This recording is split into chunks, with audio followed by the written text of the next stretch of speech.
BRRRR. It's cold in here. I'm warm. I'm actually warm too. But we're talking about BRRRR today. So let me introduce myself. My name is Josh. I'm Logan. And we are J.R.Heller. Yeah. Real estate, mortgage, title, property management.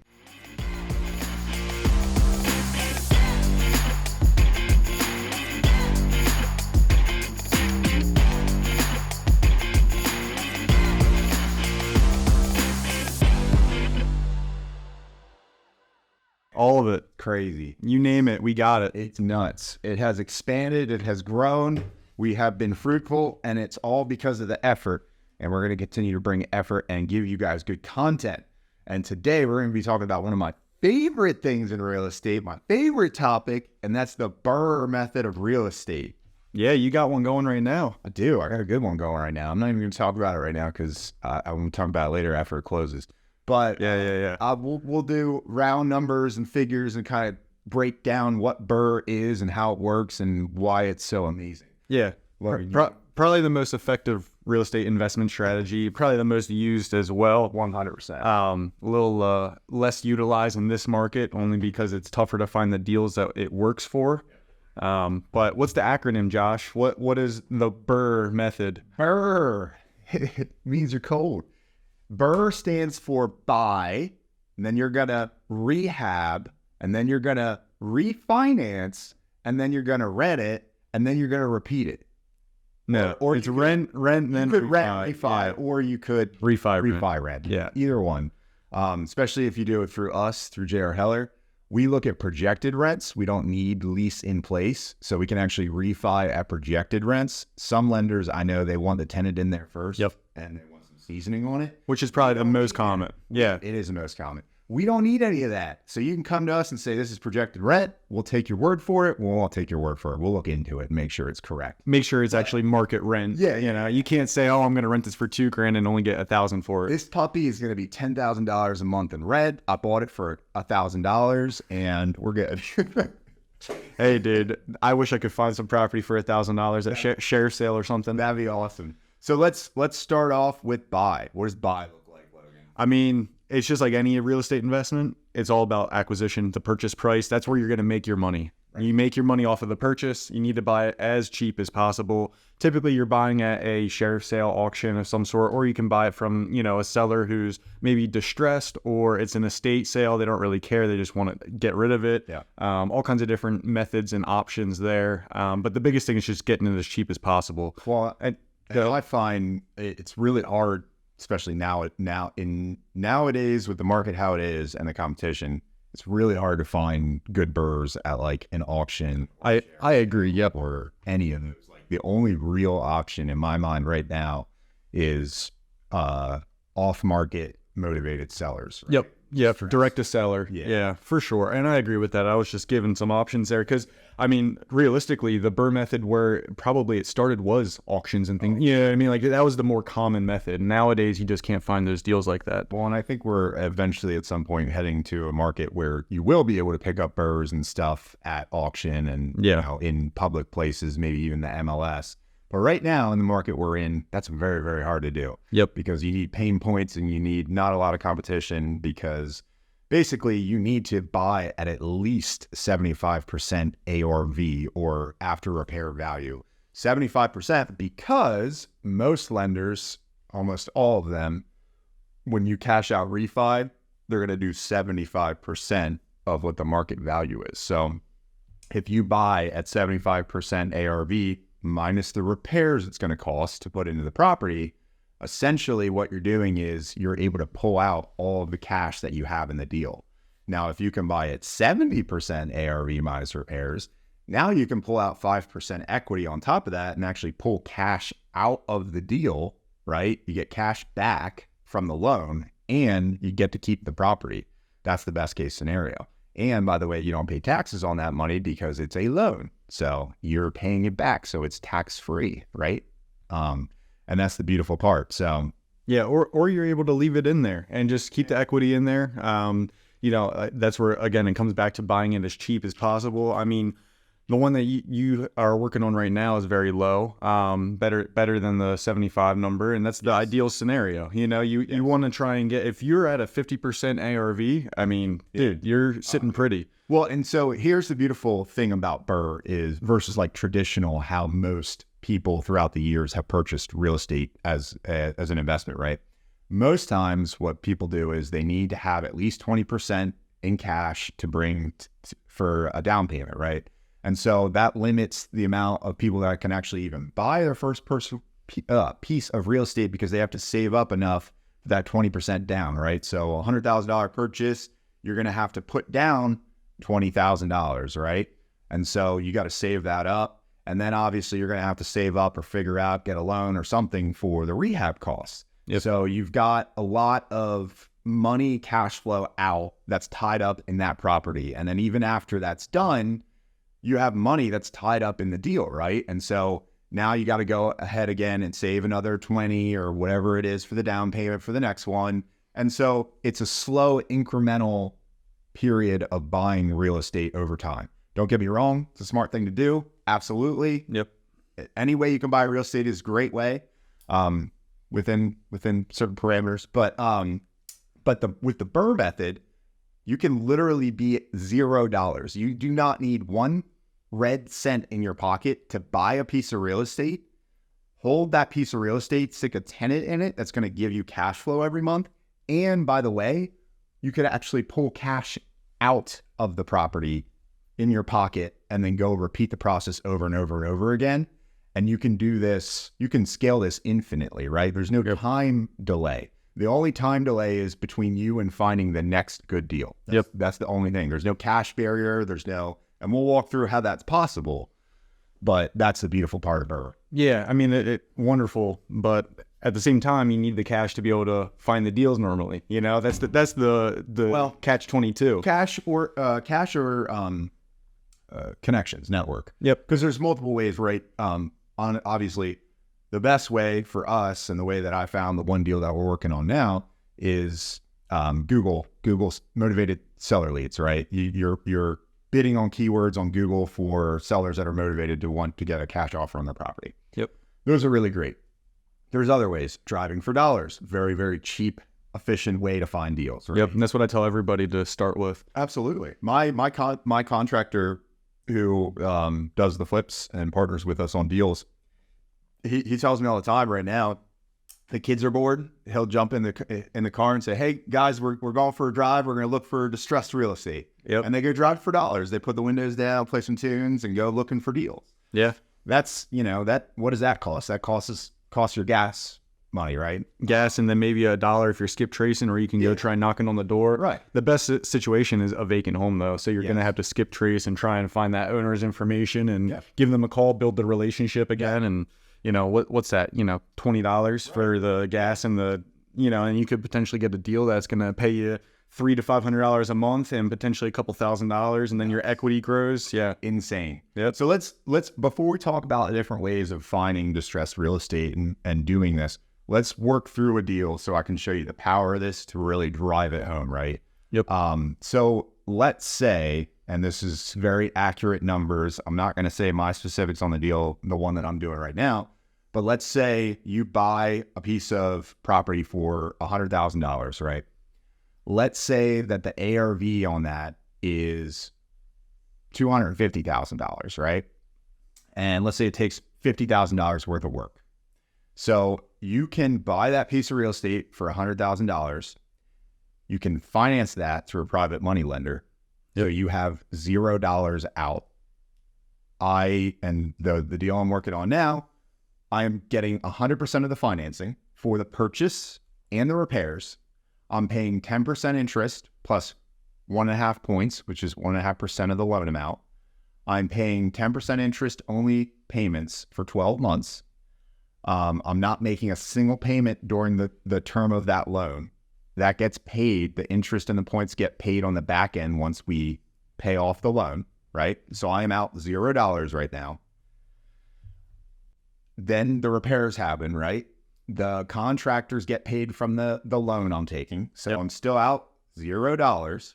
At the end of that process, I paid $150,000 all in for the purchase and repair of that property. And now I have a property that's worth $250,000. I have a property that's worth $100,000 more than I put into it. And then you pay your 10% and your 1.5 points when you go to either refi or if you want to flip it and sell, you know? So at this point, you could literally flip this deal and make probably 130, or I should say 80 or 70,000 after costs and all that good stuff. Yep.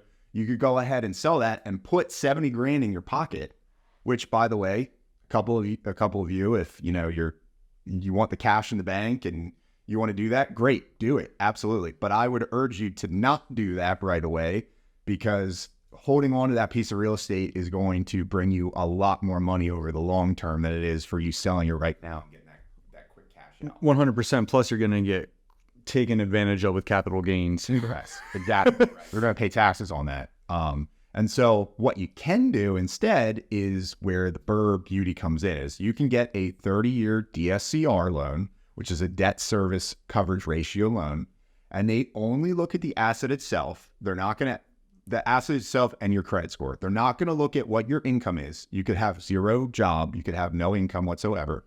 They're only going to look at what is the rent on the property, right? What is the projected rent on the property versus what is your mortgage payment going to be once you refi this property, right? So you could pull out up to 75% of the ARV, so up to 75% of the 250. Logan could do the math on that. Let's see what that is. $187,500. So back out the 150 that you spent to buy and rehab it.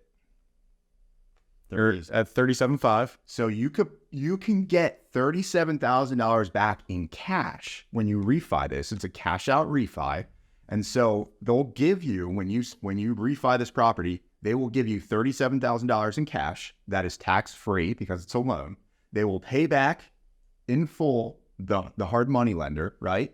Now you own an asset that you can put a tenant into that would pay you $200, $300 a month passively, versus what the pity is, or the total payment is on the mortgage, right? And taxes. And so now, for forever, as long as you hold that property, you're going to be getting $300 a month in income. And you just made $37,000 in your pocket. You really made probably closer to 25, maybe 20. Correct. Probably 20 after you pay it off, everything. But really, you made even more than that, because there's still 25% or 15% equity. 25% equity in the home still. Yeah. In the deal. Yeah. And guess what happens to that equity over time? Yep. It just continues to grow. Yeah. And you have somebody else paying it down. 100%. You have somebody principal payment down on the loan while the asset appreciates in value.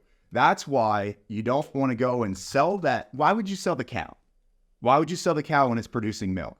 Yeah. Well, I mean, at the end of the day, the 70 grand that you could have made on the flip, let's say, just easy math, 50% of that goes away. You're making $35K right there. Yes. Or you know, pull it out. Yeah, or you could pull it out interest free and tax free. Yeah. You know, I did the math. I told Logan the other day. We just did a cash out refi on our principal to put a pool in. Right. I did the math. We bought this property about 7 years ago. I did the math on the appreciation from the appraised value from what we bought it for.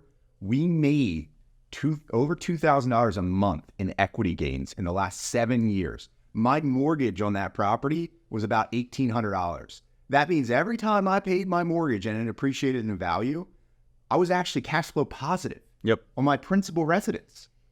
This is the power of real estate. Now, we're in a crazy market right now, and if I would have decided to do this a year or 2 years from now, I probably wouldn't have as much equity as I do now. But that's all market cycles, right? Over the long term of real estate, it does not go down, guys. It absolutely does not. And so that is the same thing as when you're buying these deals. Man, don't sell them unless you absolutely have to. Or if there's not enough equity in it, if you can't buy to the right number where you're only at 80% ARV minus repairs, that's a good flip, right? Yeah. Or a good wholesale. Or 85 even. Yeah, 85 you can still make money on it. I know flippers right now that are at 90. I know. Even 95 because they're just trying to keep their people busy. Yeah. Yeah. Yep. But yeah, so that's the beauty of BRRRR. And I hope that take some time and think about how insane that is. Yeah, and reach out if you have questions, because I know some of this is a little complex and convoluted for people who don't do this every day. It definitely is. Like, I remember when I first got into the industry, and like my mentor at the time was trying to teach me about ARV and everything. And I'm like, what's ARV again? You know what I mean? Like trying to like learn, like, okay, so subtracting this, but also the, you know, it was just like, it's a lot to think about if you don't do it on a regular basis. But and I feel like when you say that, when you like say, oh, you can buy a property with zero money out of pocket and keep it and pull 30 grand out, people are like, if they don't understand what we're talking about, they're like, that's bullshit. That's a get rich quick. It's not, dude. No, it's legitimate, but again, it goes back to the relationships also. I mean, not everybody's going to get the terms that Josh is getting on the financing, right? On the private money, where, you know, he's paying it off after the, you know, he's either refining or selling the property. Most lenders are going to require like 10% down. 10% down if you're a newbie, really, you know, and you're going to pay probably 11 or 12% interest and 2.5 points. Yeah, exactly. Yeah. Which, again, at the end of the day, the interest and the points is a mute point. As long as you buy at the right price. As long as you buy at the right price. As long as the numbers work, right? Yeah. You know, it's not a race to the bottom. I know some newer investors are shopping everybody on the financing of like, well, I need 10%. I can't do 11.5%. And, you know, the point, it's like, if you're buying at the right price, it really doesn't matter. You know, as long as you have the right deal in place, if you're really, you know, putting pennies together like that, rubbing nickels together, like, you don't have a good deal then, or you definitely don't know what you're doing. You're stepping over dollars to pick up pennies. Yeah. Yep. To say. Yeah. Yeah. So, you know, that's, it's a great way. I know a lot of people, some like really, Ben Mala, he got started in BRRRR, really, and in single residential stuff, and now he does commercial stuff with the same concept. He BRRRRs big commercial deals. What's his name? The dude with all the Bugattis and freaking, I love him. I can't think of his name now. Manny? Yeah, Manny. Manny Bird. First he was a loan officer. He owned a mortgage company, and then he started BRRRRing residential, and then started BRRRRing commercial, and that's what he does. He BRRRRs commercial on large scale. Yeah, I love the concept of multifamilies much more than single family. I mean, single family. Yeah, exactly. Yeah. Well, and your leverage there. Like, I love the risk ratio, because you know, you can, if it's 10 occupied, let's say 2 of them need worked on and 2 of them are 10 occupied, you at least have some money coming in the door that whole time. Yeah. Where even if you're breaking even, then you can work on the other 2. Yeah. Still pull the hard money, so it all works the same, but now you have leverage because you have income coming in that whole time. Unless the whole property needs redone, you can work on it one piece at a time. And that's true. And then the other side of that's true is it's also, you force appreciation, baby. Instead of forcing appreciation $100,000 like we did in that scenario, imagine forcing appreciation $10 million.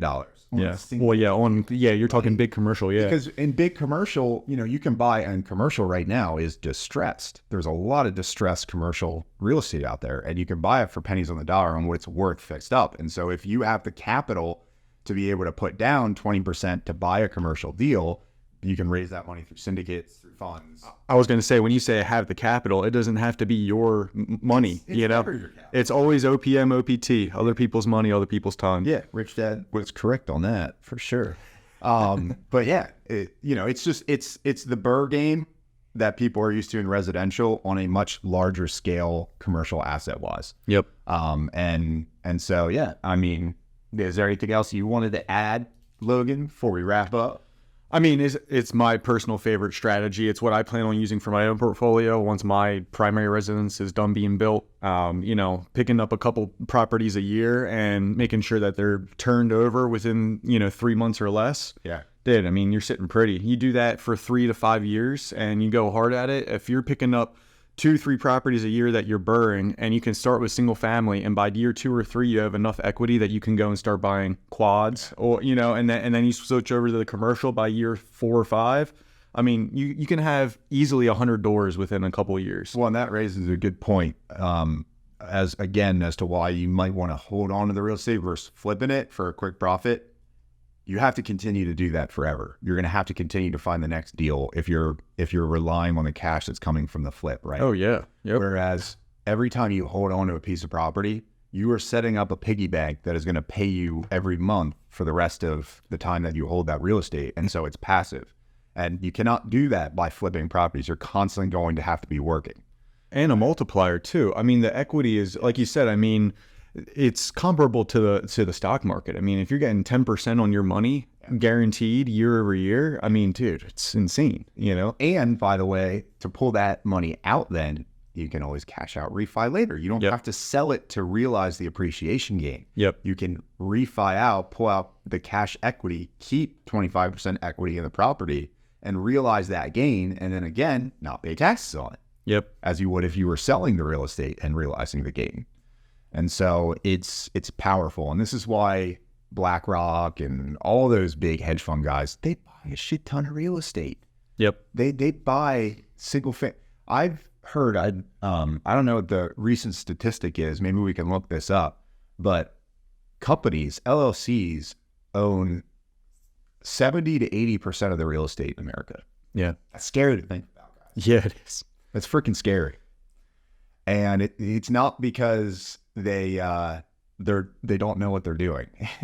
That's for sure. I'll tell you that. It's not because they don't know what they're doing. It's because they know what an asset class is and what it looks like and what the best vehicle is on the planet Earth to realize gains and multiply money. So the sooner you guys can start doing that, the sooner you figure it out, realize it. The BRRRR Audible or physical book from Bigger Pockets is an amazing read that goes into depth on all of this, on where you can find deals, all that good stuff. I think we still have the Audible hookup, so maybe you guys can get a free Audible. You can look up the BRRRR book, and I encourage you to start looking at real estate deals, getting more knowledge. If you have any questions, you can always reach out to us. We're always available. Yes, sir. And I appreciate you guys being here. Appreciate you guys watching. If you got value out of today, please like, subscribe, and leave a comment. And thanks everybody for being here. Thank you.